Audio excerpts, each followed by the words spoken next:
तो चलिए क्वेश्चन देखते हैं क्या बोला जा रहा है।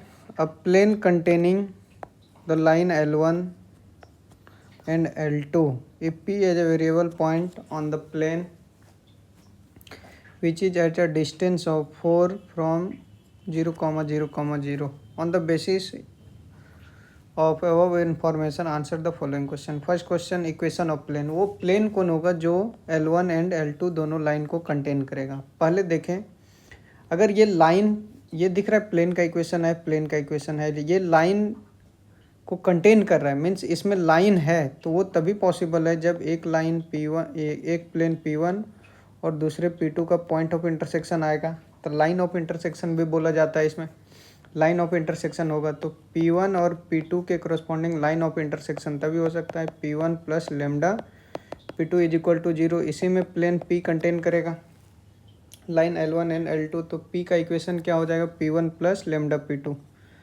तो 2x minus y plus 3z minus 5 plus lambda times क्या हो जाएगा x minus 2y plus 2z plus 1 is equal to 0। ये मिला, वो प्लेन P मिल गया है। अब क्या बोला जा रहा है, ये प्लेन P जो है ये L1 एंड L2 दोनों को कंटेन कर रहा है। अगर L2 को भी कंटेन करेगा तो ये पॉइंट भी इसे क्या करेगा, सेटिस्फाई करेगा। तो पॉइंट अगर सेटिस्फाई करेगा तो क्या लिखेंगे 2 minus 1 plus 3 minus 5 plus lambda times of 1 minus कितने हो जाएंगे, वही 2 था, ओ सॉरी, और ये 9 हो जाएगा यह, और इधर क्या हो जाएगा -4 plus 6 plus 1 is equal to 0। तो इधर से क्या हो जाएगा 7, 2 से 2 cancel out, 4 plus lambda times of 8 minus 4, तो 4 is equal to 0। So lambda is equal to -1। ये लेमडा हम लोग डिफरेंट माने, चलो कुछ टाइम के लिए इसको अभी म्यू मान लेते हैं। तो म्यू हमारा क्या आ जाएगा म्यू -1। तो प्लेन P क्या आ गया, अगर P का देखें तो हमारे पास वैल्यू क्या आ जाएगा, अगर ये -1 पुट कर लेते हैं इस वाले इक्वेशन में,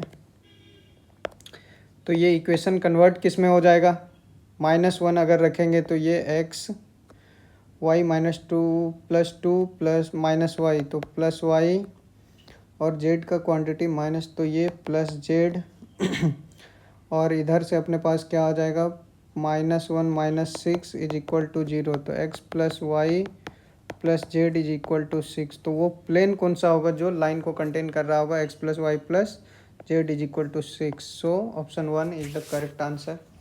अब हमें बोला गया पॉसिबल वैल्यू ऑफ लेमडा, जो इसमें लेमडा है उसका पॉसिबल वैल्यू क्या होगा। अगर P प्लेन आया हमारा, इसी में L1 भी है L2 भी है, तो हम लोग क्या जानते हैं जो प्लेन का ये कोफिशिएंट ABC होता है वो क्या होता है direction cosine of normal vector या direction ratio of normal vector, और प्लेन का लाइन में क्या होता है इसी के अलॉन्ग होता है। तो ये डायरेक्शन रेशियो ऑलवेज इस डायरेक्शन रेशियो पे परपेंडिकुलर होगा, तो क्या हो जाएगा लेमडा -1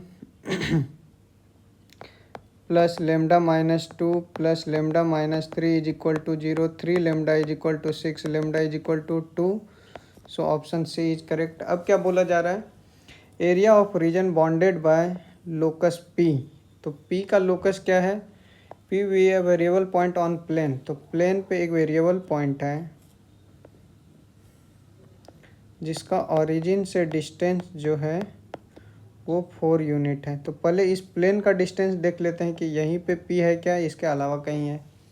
तो पहले ये डिस्टेंस अगर हम लोग कैलकुलेट करना चाहें ओरिजिन से x plus y plus z is equal to 6, तो 0 प्लस 0 प्लस 0 -6/√3, तो ये कितना हो गया, अगर 2√3 अगर इसको सिंप्लीफाई करेंगे ये 2√3, और बोला जा रहा है 4 यूनिट पे है, मीन्स ये 4 से तो लेस हो गया, 2 × 1.7 3.4, कहीं ना कहीं इसके अलावा कहीं इधर होगा। तो ये क्या बनाएगा, अगर ये अब इस डिस्टेंस पे मूव करेगा तो कहीं ना कहीं एक सर्कल बन जाएगा। सर्कल का एरिया क्या होता है πr², तो मीन्स हमें ये लेंथ चाहिए, तो ये लेंथ किधर से आएगा, तो 4 - 2√3 का अगर स्क्वायर कर लें तो क्या हो जाएगा 4 स्क्वायर हो जाएगा 16 - 12, तो ये 2 हो जाएगा, तो क्या लिखेंगे 4 pi is the correct answer. तो इस वाले का क्या हो जाएगा 4 पाई।